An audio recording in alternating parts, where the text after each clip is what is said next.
In June 1948, all road and rail communications between the Allied zones and the western sectors of Berlin were closed by the Russians.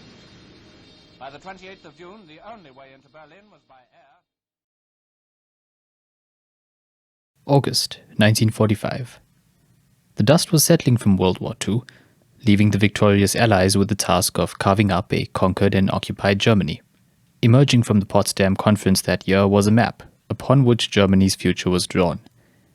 The country was to be split into 4 sectors.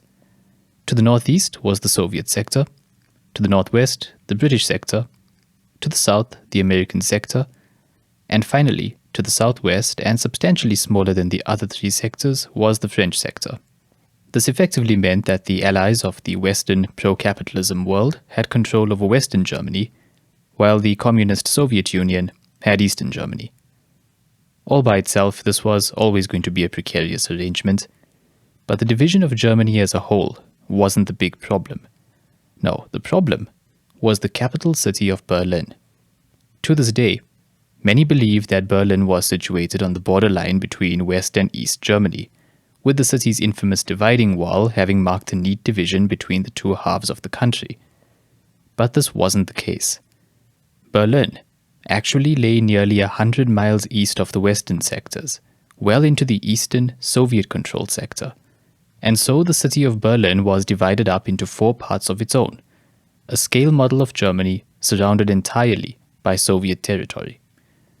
This raised the thorny issue of logistics. The Western countries would have to transport people and goods into and out of the western sectors of Berlin. West German supplies were transported into Berlin via a single railroad, limited to just 10 trains per day.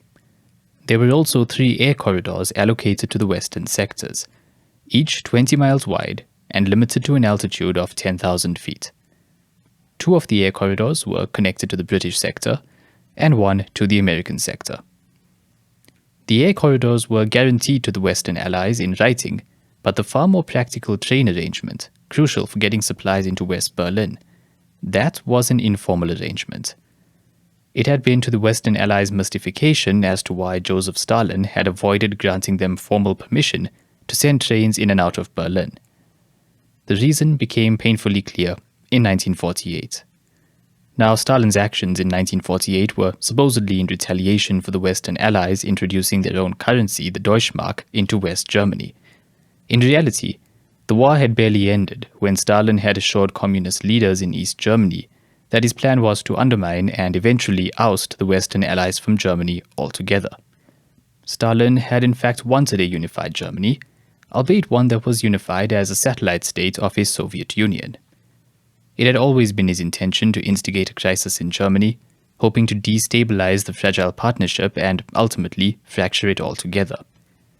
And so, on the 24th of June 1948, the Western Allies were informed that their trains were no longer allowed into West Berlin. This followed a weeks-long campaign of on and off interruptions and general harassment of the Western trains by the Soviets. You'd be forgiven for thinking that Stalin would surely not want to antagonize the only country on Earth in 1948 to have built and used atomic bombs. But there was a problem. After the war, the Americans had rapidly disarmed, and by the time of the blockade, their fleet of aircraft was a shadow of its former self. The British fleet was only marginally better off. As far as atomic bombs went, the Boeing B-29 needed to be built in a certain specification to drop them. The US had a grand total of 35 of these aircraft available, and even fewer crews with which to fly them.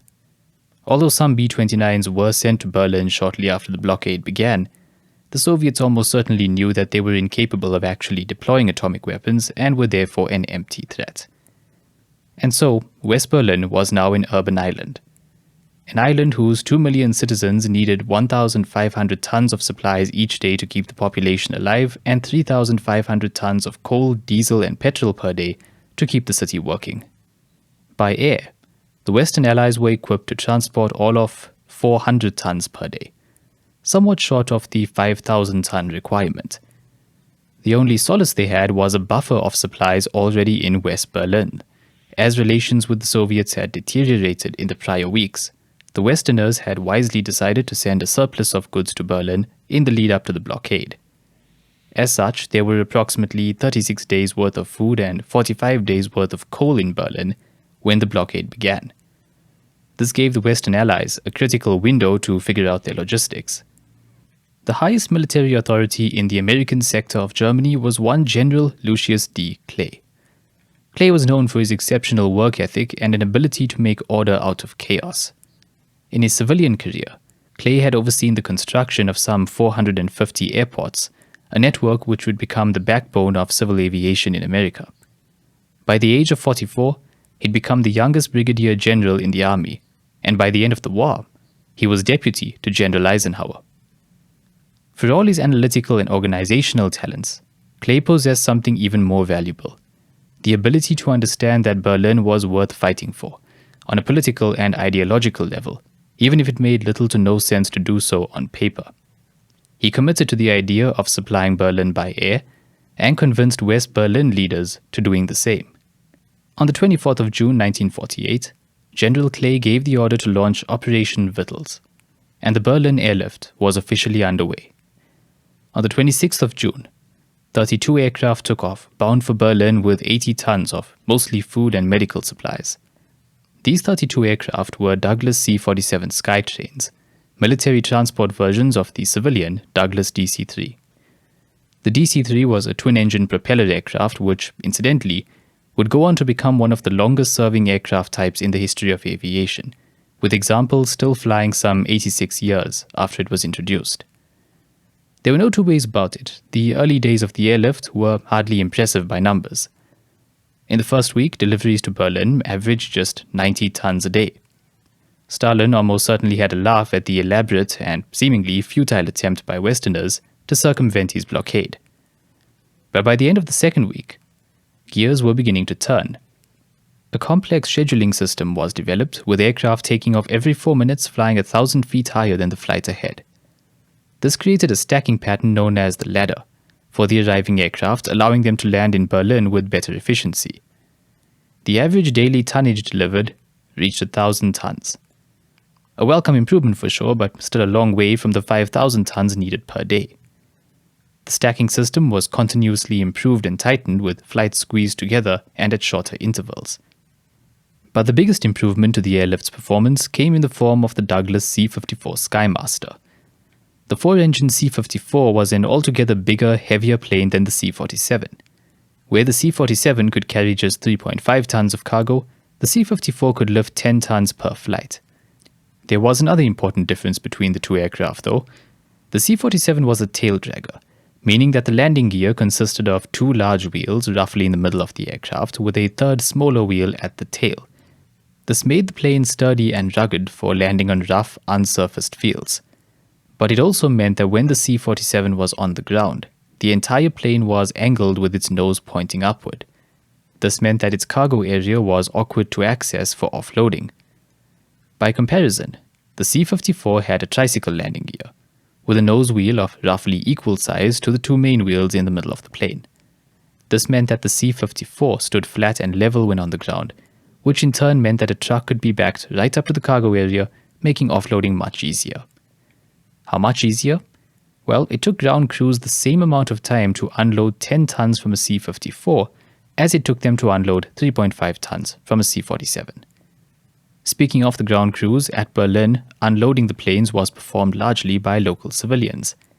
As they became more proficient at unloading, the time taken to do so decreased significantly. A crew of 12 people set the airlift record for unloading an entire 10 tons worth of coal in just 5 minutes and 45 seconds.